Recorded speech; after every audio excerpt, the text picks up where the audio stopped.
Thank you so much for the opportunity to tell you more about our work here at Aarhus Public Libraries, and especially our democracy work. The title for my short presentation, Stronger Democracies Start at the Library. And why it is so, I will try to make an explanation for in the next 15 minutes. But firstly, just short about me. As I said, I work at Aarhus Public Libraries, and we see libraries as part of the democratic infrastructure. So you can say in the time of polarization and declining trust, libraries can offer something rare: free space, inclusive spaces where people meet across differences. And my work focuses on turning that potential into practice. So by designing spaces, programs, and partnerships that strengthens citizens' ability to participate in democracy. And here you see a picture from this fall where we did a big debate on local politics. Some of you may know this, but others don't. Aarhus Public Libraries consist of 18 libraries, one main library located at Dock 1, and it's Dock 1 at the picture, and 17 local libraries. And since 2020, we have had a strategic focus on how libraries can promote democratic engagement. But if we want to promote democratic engagement, we need to have a clear answer to this question here.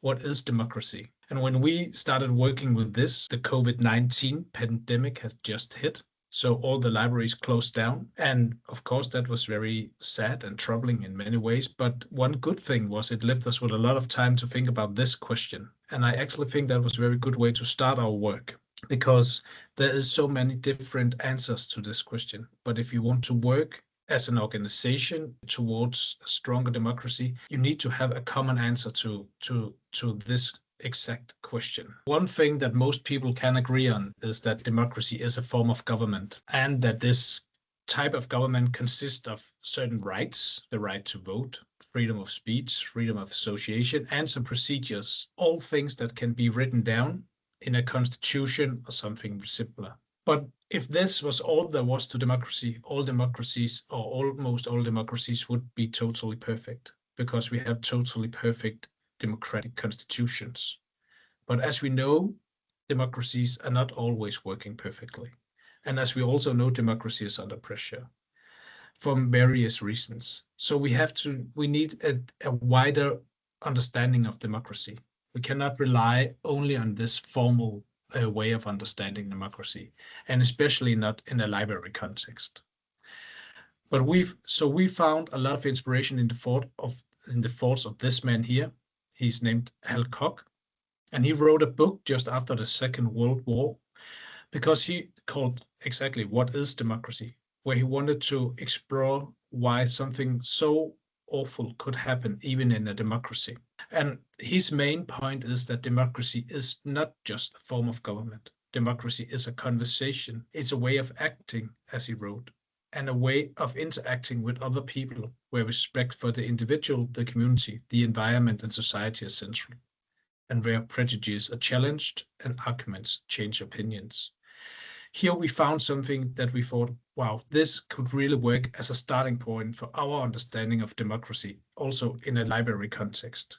We can be that place where this conversation can take place, and where it can unfold, and where we can invite people in to take part in this conversation. We also found a lot of truth in the next quote here, where Hal Koch says, democracy is not a victory that has been won, but a struggle that continues. It's not a result achieved once and for all, but a task that must be undertaken anew. Above all, it's not a doctrine that can simply be taught and quickly adopted. It's a mindset, a way of life. So how can we at the libraries be that place where you can live this sort of life, where this sort of mindset can really come into play? So we ended up with an answer to the question, that is that democracy is a conversation, a mindset, a way of life. And so engagement is the foundation of a strong democracy. How can we create as much engagement as possible in democracy?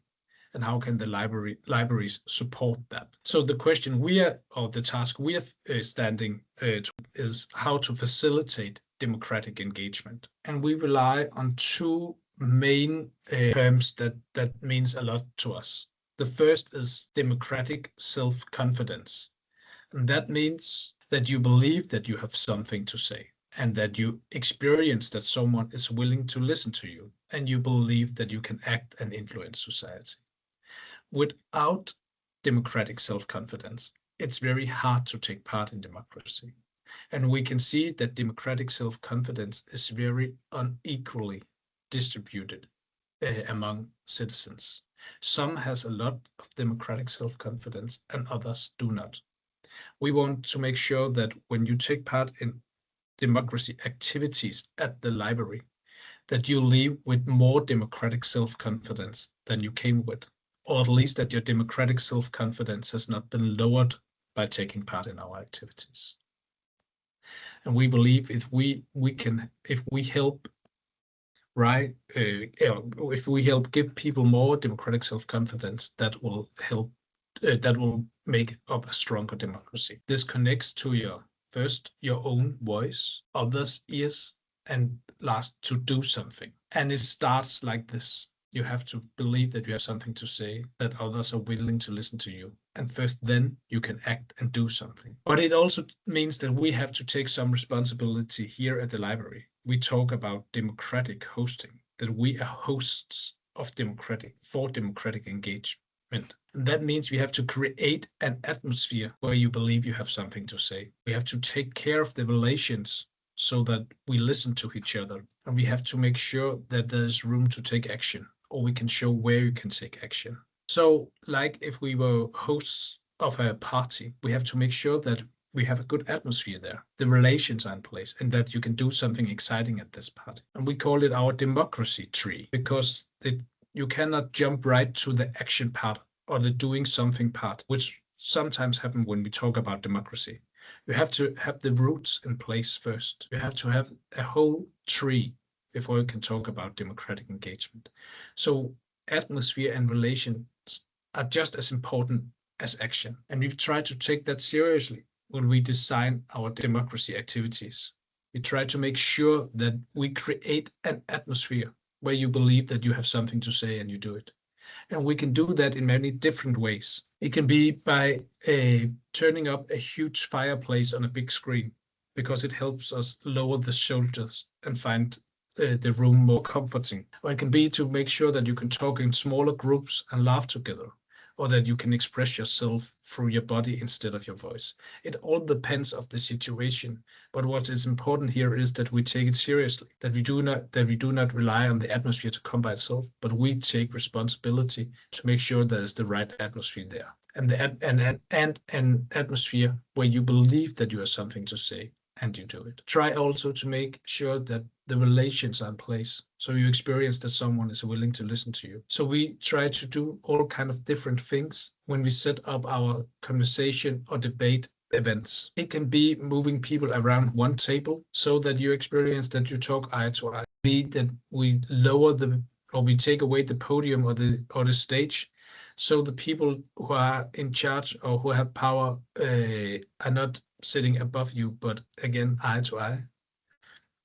And we can do all of these different things so that you are invited into the debate, invited into the dialogue, and not just there as a passive listener. Again, there's not one quick fix, but it's more an idea where you take it into account, where we take it into account every time we do something. How do we make sure that the relations are in place so that you experience that someone is willing to listen to you? And lastly, we try to make sure that we create events where you can take action, so you believe that you can act and influence society. So how can we hand over the microphone to those who rarely have the chance to speak up? How can we make sure that you can influence your local community? How can we try to make the connections between politicians and citizens better? How can we train those who do not find it easy to engage in democracy, and so on? So that is another level to it. But it's important to say that you cannot jump ahead and start with action. You have to have the other things at place first. Because if you try to jump right ahead to action, you will experience that only those who are already trained and already have a very secure voice will use it. Others will just be left silent. So that is really something that we are spending a lot of time looking into. How can we create rooms? How can we create all kind of different events where it's not only those who normally speak up who does so? How can we make sure that others also get their voice heard? And I believe that is the real way to turn all of this potential at the libraries into practice, to make them really inclusive spaces, but also be aware that it takes a lot of careful planning to do so. If we want to make sure that people meet across differences, we really need to be aware how we invite and how we do it, because otherwise we will just reproduce those bubbles that we already see.